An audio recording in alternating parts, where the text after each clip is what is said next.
Well, I got back to work on the boat a little bit today. Took yesterday off. Tina and I went out to Orcas Island. She had a job site to visit out there, so we thought we'd take the C8 out there. So that's what we did. So first time taking that thing on the ferry. That thing was a little tight, honestly, getting in those lanes. But we shot a video of it. I'm not 100% sure I'll upload it, but anyway, we had fun yesterday.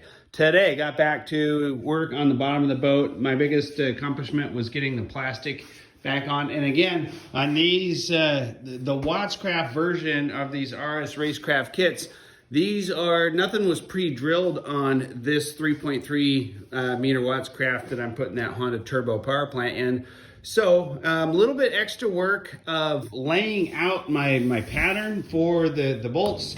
And really, that was about it. When you have the one that's pre-drilled, you got to drill through the aluminum anyway. So it's not like it takes a lot of extra work to drill through the UHMW. So really, the only extra time on this one was actually laying out the drill pattern or the bolt pattern. So here's what I did. I went out and measured off of the Skookum and kind of manipulated and used those measurements a little bit for the most part, but overall I was spacing out my bolts 7 inches from each other, and I went in 1.5 inches up off of the edge.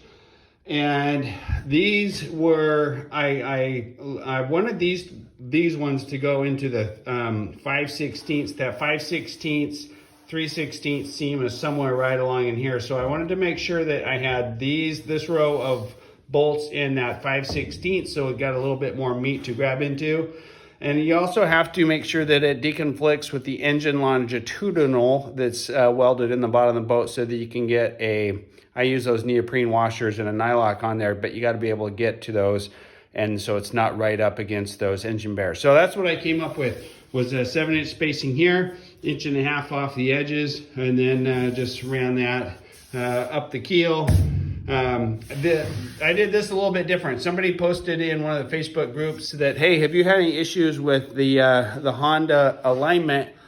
This is my first Honda, so no, I haven't. But it made me kind of concerned a little bit about the height of the motor being able to sit in here. So normally I would already have the pump glued in, and these would have been permanently anchored. I just put this in here to get the UHMW aligned. The pump is not glued in. These are not permanent. I'm gonna pop those back out just in case I need to raise the pump a little bit to make the Honda motor fit down in the boat. I'm not 100% sure yet. I don't have the engine out. That's tomorrow. So I'm gonna get this thing rolled over and start going on that donor ski to get that Honda out of there. The only other thing that I would add is up here on the keel of the bow, I went to every 4 inches separation on those. Again, kind of a critical area, but everything turned out really good. And here's my pro tip of the day.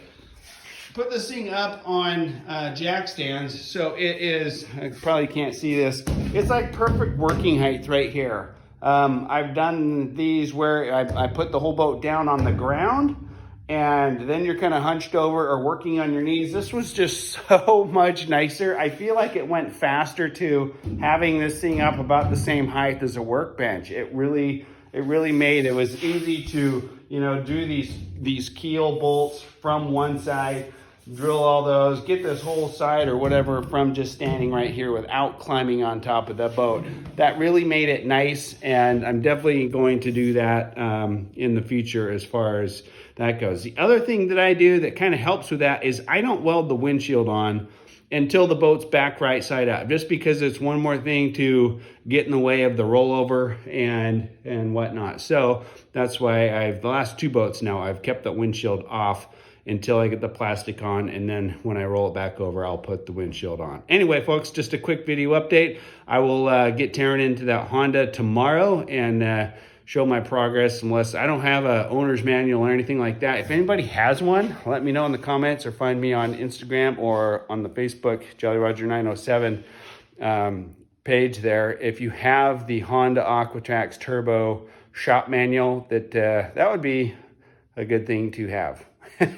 Anyway, thanks for watching. Again, hit that like button if you like the content. This is going to be a pretty cool boat with the Honda Turbo in here, 3.3 meter Wattscraft RS Racecraft.